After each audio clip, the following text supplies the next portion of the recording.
Okay, part 3 I just did earlier today. I thought initially I would have to divide that up into a couple of parts, but it turns out that the rest of this material I was able to cover Heiser's specific objections to Yahweh and El being distinct from Psalm 82 in that one video. The remaining material is Stark dealing with miscellaneous other arguments from Heiser from both Psalm 82 and Deuteronomy 32. So it's this part 4 that will be divided into 2 episodes. This is part 1. Okay, so we're going to take up with Heiser again.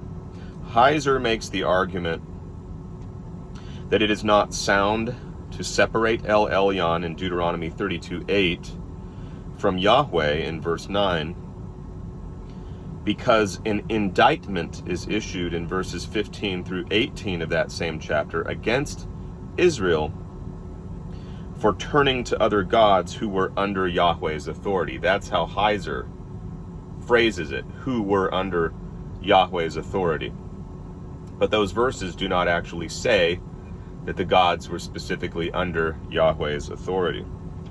So Stark corrects that and says there is no place in Deuteronomy which states the other gods are under Yahweh's authority. Verse 43 does call on the other gods to fall prostrate before Yahweh, but not because they are under his authority. Heiser goes on to make the claim that to point out that Ugaritic scholars have noted that the Most High, quote unquote, is never used of El in the Ugaritic corpus. Rather, it is Baal, a second-tier deity, who twice receives this title as ruler of the gods. And Stark responds with, well, of course. And that's because Baal became the ruler of the gods, as the Baal cycle shows.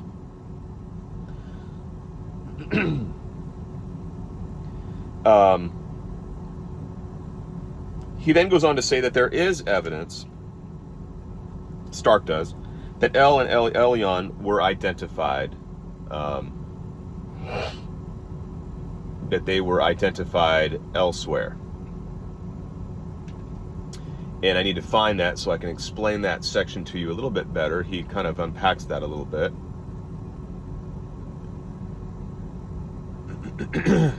Okay, here we are.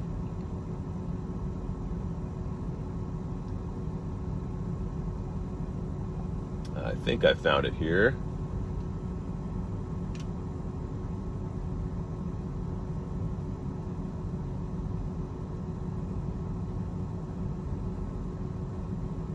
Yeah, he says, here we are. There is evidence, but there is evidence that El and El Elyon were identified elsewhere.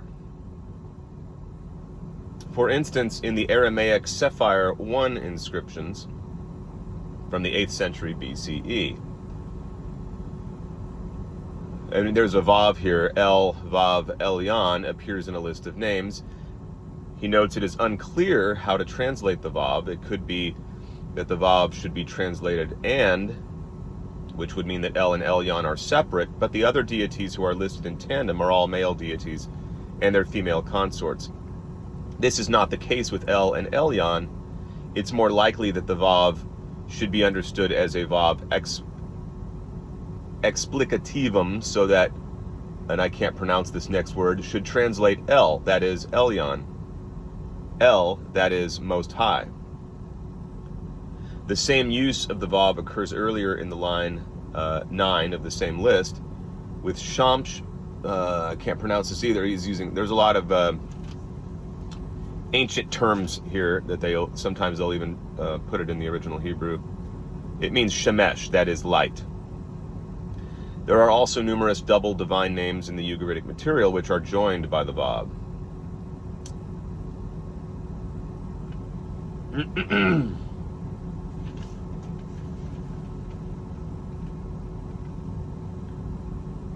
I'm going to read this next paragraph word for word because I think it's important to digest this, to understand this.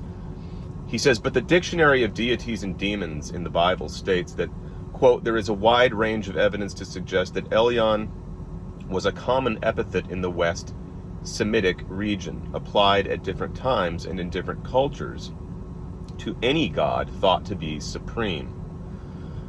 One example of the fluidity of this epithet is in its application to the Canaanite deities El and Baal.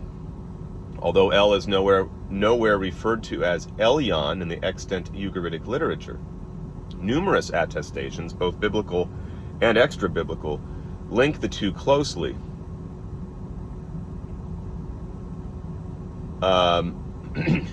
It says DDD goes on to cite the Sapphire 1 inscription. Oh, Dictionary of Deities and Demons, just discussed, as well as the South Semitic inscriptions, in which a shortened form of Elyon regularly applied to El.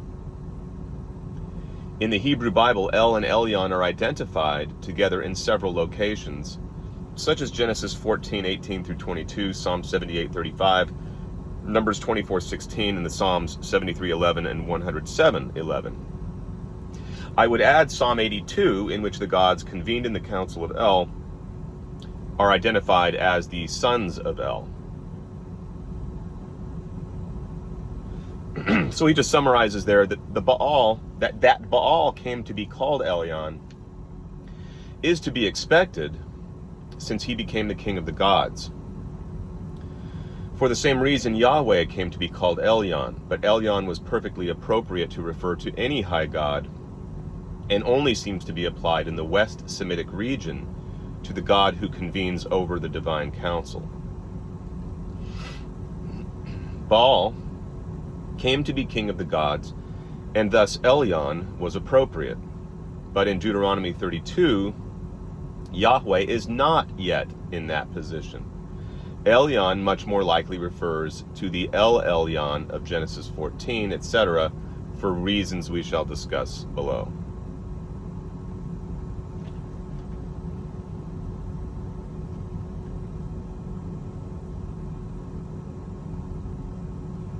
So then Heiser argues that it is well to recall that Yahweh and El are regarded by the 8th century BCE, as biblical scholars Smith et al. Claim, and that Asherah is transferred to Yahweh as Yahweh's consort at this time. Then you would have I'm losing my place here. He says that it's worth recalling that if Yahweh and El are regarded by the 8th century BCE, as Smith et al. Claim, and Asherah is transferred to Yahweh, then a Yahweh-El fusion had occurred before Deuteronomy was composed.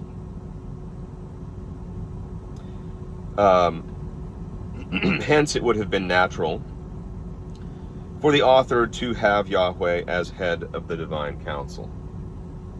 Okay, so again, Heiser is arguing that this is Heiser's evidence that El and Yahweh are the same God in Deuteronomy 32.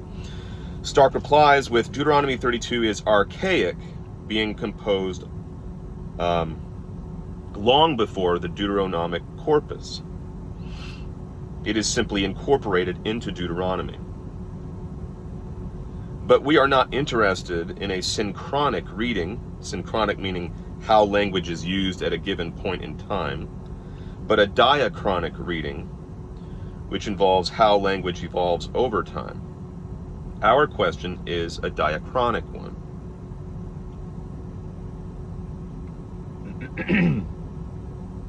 Now, this next section is very important, so I'm going to read it verbatim. Both Heiser's claims and Stark's reply. Heiser says that although, and then he lists a Hebrew word for Elyon, is paired with El in the Hebrew Bible, as Miller and Elms point out, it is most often an epithet of Yahweh. Smith and Parker are, of course, well aware of this, but attribute it to, quote, later tradition. contending that in Deuteronomy 32, 8 through 9, the title of Elyon should be associated with El, distinct from Yahweh. Again, this would be most curious if Yahweh and El had been fused as early as the 8th century. In this regard, it is interesting that other texts as early as the 8th century BCE speak of Yahweh performing the same deeds credited to, again, the Hebrew word there for Elyon, in Deuteronomy 32, 8 through 9. For example, Isaiah 10:13, so now he's marshaling Isaiah 10:13 as evidence for his view. That's important. Listen for Stark's reply on that. Isaiah 10:13 has Yahweh in control of the boundaries of the nations. It appears that the presupposition of an early Yahweh and El separation requires the exegete to argue for a later tradition at this point, end quote. Stark's reply is as follows. This argument is very confused. Heiser says that distinction between El and Yahweh would be most curious if Yahweh and El had been fused as early as the 8th century. He goes on to argue that because in other words, if they were fused as early as the 8th century BCE, then Yahweh should be synonymous with El in Deuteronomy 32. Now I'm going back to Stark. Stark says, he goes on to argue that because other texts from the 8th century speak of Yahweh performing the same deeds credited to Elyon in Deuteronomy 32, 8 through 9, this somehow means that Yahweh and Elyon must be identified as one in Deuteronomy 32, 8 through 9. Why? Deuteronomy 32, 8 through 9 is older than the 8th century. Quite a bit older. It is no surprise that after Yahweh and Elyon are conflated, Elyon's deeds are going to be attributed to Yahweh. This is a wholly unsuccessful argument. However, the one text that Heiser cites to support his claim that texts as early as the 8th century ascribe Elyonic deeds to Yahweh is Isaiah 10:13. He says that this verse says that Yahweh is in control of the boundaries of the nations. Unfortunately, this is not at all a parallel to Deuteronomy 32. In Deuteronomy 32, Elyon sets the boundaries of the nations according to the number of the gods. In Isaiah 10:13, Yahweh attacks the nations and takes possession of their lands. Okay, so in Deuteronomy 32, the respective inheritances of the gods are being doled out to the gods, whereas in Isaiah 10:13, Yahweh is taking them by force. So this is Isaiah 10:13. By the strength of my hand I have done it, and by my wisdom, for I have understanding. I have removed the boundaries of peoples, and have plundered their treasures. Like a bull I have brought down those who sat on thrones.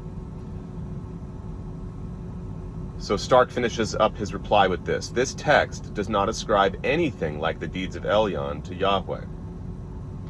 Elyon establishes the boundaries, Yahweh disregards them and steals them in warfare. Of course, Deuteronomy 4, a 7th century text, BCE text, ascribes Elyon's deeds to Yahweh, reinterpreting Deuteronomy 32. But this is about a century later. Because remember, Deuteronomy 32 was a very archaic text that was incorporated into the Deuteronomic corpus. So even though Deuteronomy 32 comes later in Deuteronomy, it is of extreme age and is older than Deuteronomy 4. So let me start that over again. Stark says, of course, Deuteronomy 4, a 7th century text, ascribes Elyon's deeds to Yahweh, reinterpreting Deuteronomy 32, which did not do that, which did not ascribe Elyon's deeds to Yahweh. But this is about a century later. But Isaiah 10:13 doesn't even come close. Talk about interpreting the data to fit the presupposition. So we're going to stop here, and we will finish up in the next video. Heiser is going to try to argue for 5 epithets. He's going to enumerate 5 epithets in Deuteronomy 32, 6 through 7, which he believes are being applied to Yahweh and Elyon equally, thus arguing for an identity. And Stark will address those.